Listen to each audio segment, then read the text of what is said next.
As we haven't been able to get away in the caravan just lately, we thought we'd take a walk out to a park within the local council area where we live here in Adelaide, and it's called Garner Park. And as we walk through, we'll show you what we found along the way.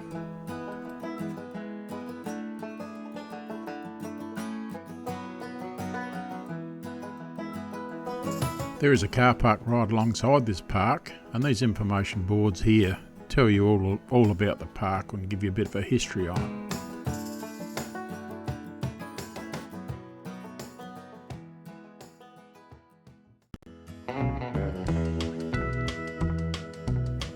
I'm Mick, and this is Sally. Together we've been caravanning Australia since the 1980s, and more recently we started to put the videos together just to show you some of what we see out there. There's a lot to see in Australia, and we hope you enjoy what we have here to show you. You can follow us on our trips via the following social media platforms. If you like the following video, please subscribe to our YouTube channel.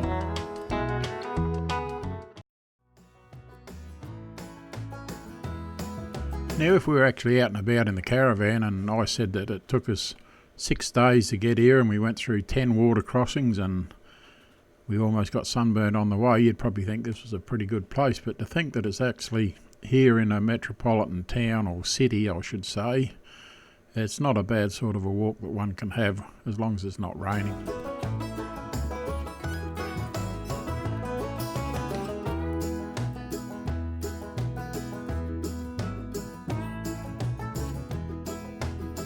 It was a reasonably cold and windy day here in Adelaide today, and the weather forecast was for a bit of rain, but there was a bit of blue sky at the moment, so we thought we'd take a walk out in this park. It's one that we've never been into before, and being so close to home, you think, well, unless you drive 100 kilometres to have a look at something, it's not worth having a look at. But we were quite surprised when we did go out and started walking around.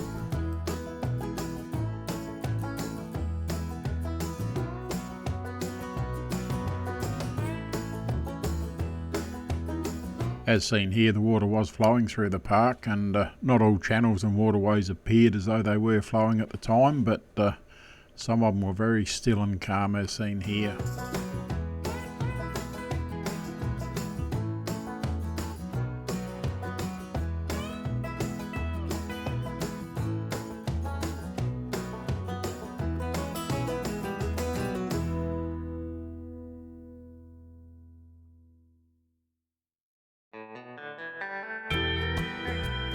We were very surprised by the amount of water that was out here. Obviously being winter, of course there'd be more water now than what there would be in the summer months. I would almost assume that during the summer months it would probably be totally dry.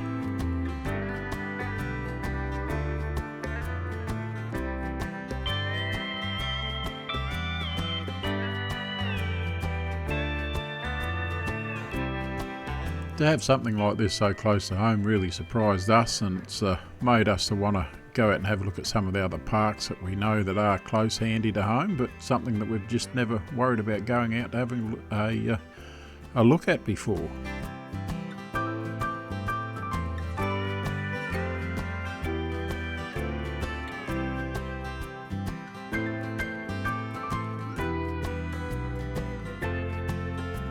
As much as there was a lot of water about, there was certainly a lot of green grass about, and that with the blue sky certainly made for a very pretty walk this afternoon.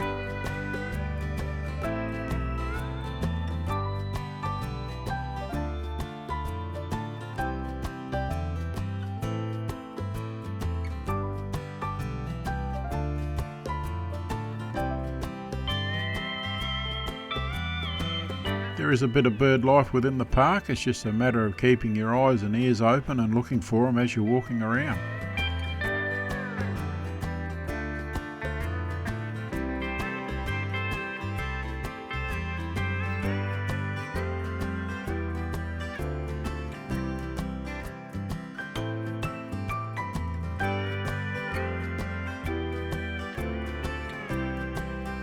There was a number of these bridges that went over the waterways throughout this park, and obviously some are higher than others.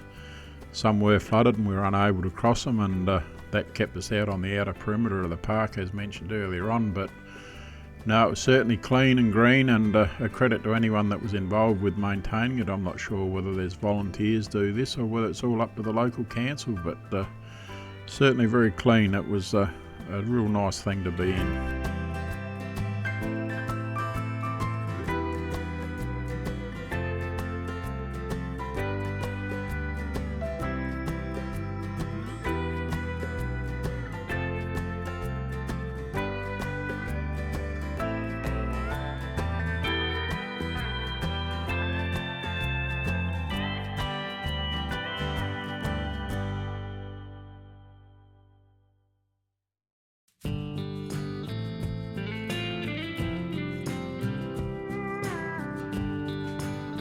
This park and the area within the park is dog friendly, so for anyone that wants to bring their dogs out and walk them throughout the park, it is set up for that.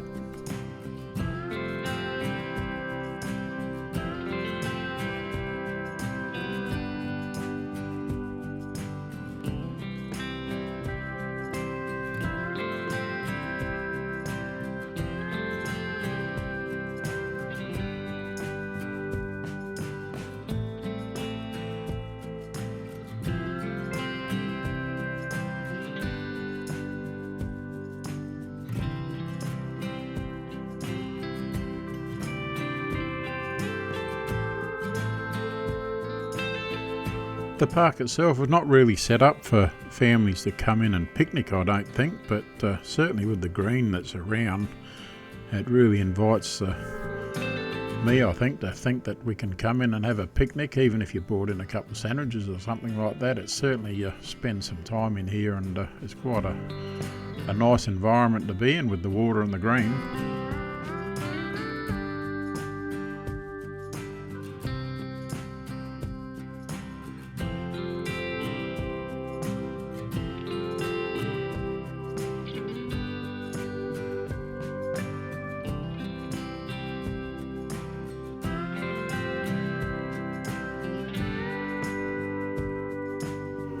There are a number of seats throughout the park that people can sit down and have a rest as they walk around, and this one here is by this crossing here that is obviously flooded and we couldn't get across, so we had to turn around and go back in the way that we come in, but that took us on the outer perimeter again, and then we continued on our way.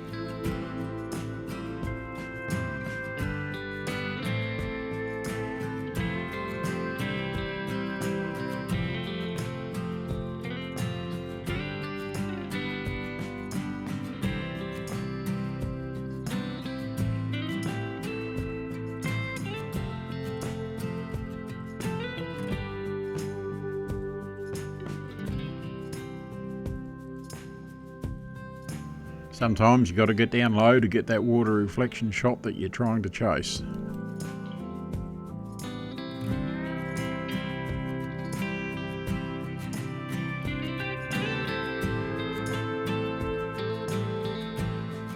All of the walking trails or walking paths, whatever you want to refer them to as, they're all nice and clean. It's all hard underfoot, so there's no issues there. You could push a pram. We actually did meet a lady that was pushing a pram around the park as she was going around, so there's no issues for anyone to come in and have a good day within the park itself.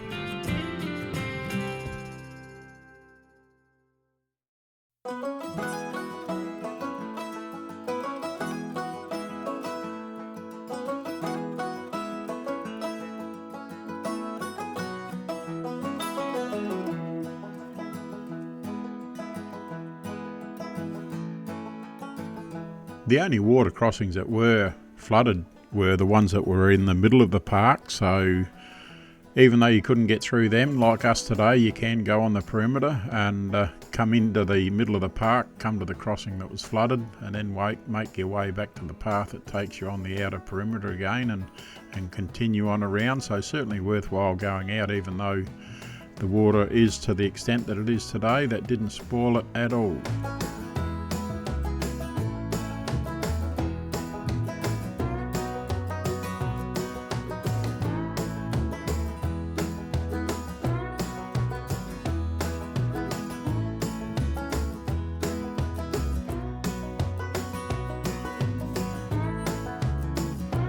Our walk around the park today has actually accumulated about 5 kilometres. We worked out on Sally's watch, and it sort of told us that we should get out and have a look at a few of these parks within our own city limits, and not worried about travelling those kilometres to go and have a look at something, thinking that you have to travel to look at something. So if you've got some of these parks close to where you're living, go out and have a look at them, because you might find, like us today, they're better than what you thought they were.